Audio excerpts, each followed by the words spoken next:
Hi hello வணக்கம். நான் உங்கள் ஜேகே. வெல்கம் டு துயில் பாட்காஸ்ட். தலைநகர் டெல்லி 2 நாளாக விழா கோலம் போட்டு இருக்கே, ஏன்னு தெரியுமா? எஸ், G20 மாநாடு. G20 என்ன, அது ஏன் உருவாக்கப்பட்டுச்சு, அதை பற்றி தெரிஞ்சுக்கலாமா? G20 இந்த பெயரை வச்சே நம்ம தெளிவாக சொல்லிடலாம். இது 20 நாடுகள் சேர்ந்த ஒரு கூட்டமைப்பு. கடந்த 1999 வருஷம் ஆசியாவில் பொருளாதார நெருக்கடி ஏற்பட்டப்ப அனைத்து நாடுகளுடைய நிதி அமைச்சர்களும் மத்திய வங்கி ஆளுநர்களும் ஒன்றிணைந்து உலக பொருளாதாரம் மற்றும் நிதி விவகாரங்கள் குறித்து விவாதிக்கக்கூடிய ஒரு மன்றத்தை உருவாக்க நினச்சாங்க. அதுக்கப்புறம் சில ஆண்டுகளுக்கு பிறகு 2007 பொருளாதார மந்த நிலையினுடைய நிழல் உலகம் முழுசும் பரவுனுச்சு. இத்தகைய சூழ்நிலையில் நிதியமைச்சர்கள் மட்டத்தில் இருந்த G20 குழு மேம்படுத்தப்பட்டு அது நாடுகளினுடைய தலைவர்களை உள்ளடக்கின குழுவாக மாற்றப்பட்டுச்சு. அனைத்து நாடுகளினுடைய தலைவர்களும் இந்த கூட்டத்தில் பங்கேற்பாங்க. இந்த வகையில் G20 அமைப்பினுடைய முதல் கூட்டம் 2008 அமெரிக்காவோட வாஷிங்டன் நகரில் நடந்துச்சு. இதுவரை மொத்தம் 17 கூட்டங்கள் நடந்திருக்கு. இதனுடைய 18வது கூட்டத்தை தான் இந்தியா இப்போ நடத்திக்கிட்டு இருக்கு. இந்த குழுவோட கவனம் பொருளாதார தொடர்பான பிரச்சனைகளை விவாதிப்பதாக இருந்தாலும் காலப்போக்கில் அதனுடைய நோக்கம் விரிவடைந்து நிலையான வளர்ச்சி, சுகாதாரம், விவசாயம், எரிசக்தி, சுற்றுச்சூழல், காலநிலை மாற்றம், அப்புறம் ஊழல் எதிர்ப்பு, இது மாதிரியான விஷயங்களும் இதில் சேர்க்கப்பட்டுச்சு. G20 குழுவில் America, Argentina, Australia, Brazil, Canada, சீனா, France, Germany, India, Indonesia, Italy, Japan, Korea, Mexico, Russia, Saudi Arabia, தென்னாப்பிரிக்கா, துருக்கி, இங்கிலாந்து ஆகிய 19 நாடுகள் இருக்குது.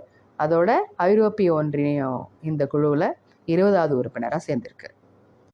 இது தவிர ஒவ்வொரு ஆண்டும் இந்த குழுவினுடைய தலைமை பொறுப்பில் இருக்கக்கூடிய நாடுகள் மற்ற சில நாடுகளையும் அவற்றினுடைய அமைப்புகளையும் விருந்தினர்களாக அழைக்கிறது வழக்கமாக வச்சுருக்காங்க.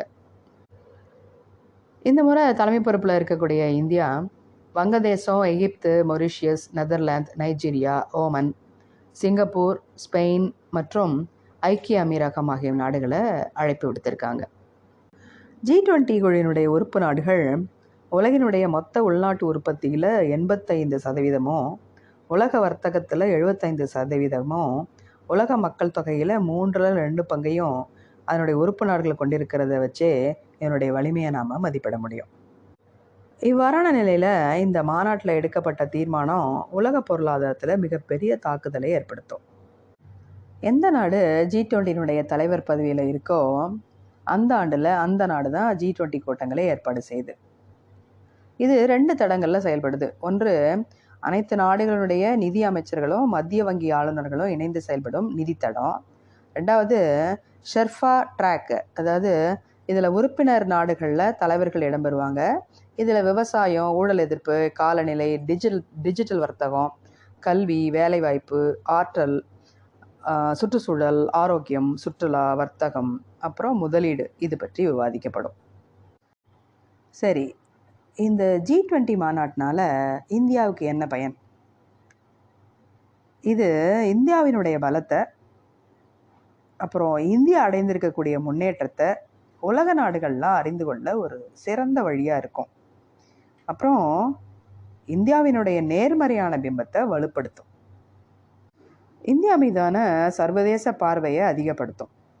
அதனால் வேலைவாய்ப்பு, ஏற்றுமதி, வெளிநாடுகளில் தொழில் துவங்குதல், இது எல்லாத்துக்குமே இது மிகவும் பயனுள்ளதாக இருக்கும். அரசியல் ரீதியாக உலக நாடுகள்லாம் பிளவுபட்டு இருக்கிற இந்த காலகட்டத்தில் இது மாதிரியான ஒரு தலைமை பொறுப்பின் மூலமாக உலக நாடுகளும் இந்தியாவினுடைய அண்டை நாடுகளும் இந்திய பிரதமரும் நிதி அமைச்சரும் பேசுகிறத கூர்ந்து கவனிப்பாங்க. இந்த அதிகாரம் இந்தியாகிட்ட இருக்கிறதுனால அரசியல் ரீதியாகவும் நமக்கு பயனுள்ளதாக இருக்கும். சர்வதேச அளவில் இந்தியாவினுடைய புகழ் வானுயர போகும்போது அந்த பெருமை களிப்பு நம் இந்தியராகிய ஒவ்வொருவருக்கும் உரித்தானது தானே. மீண்டும் சந்திப்போம்.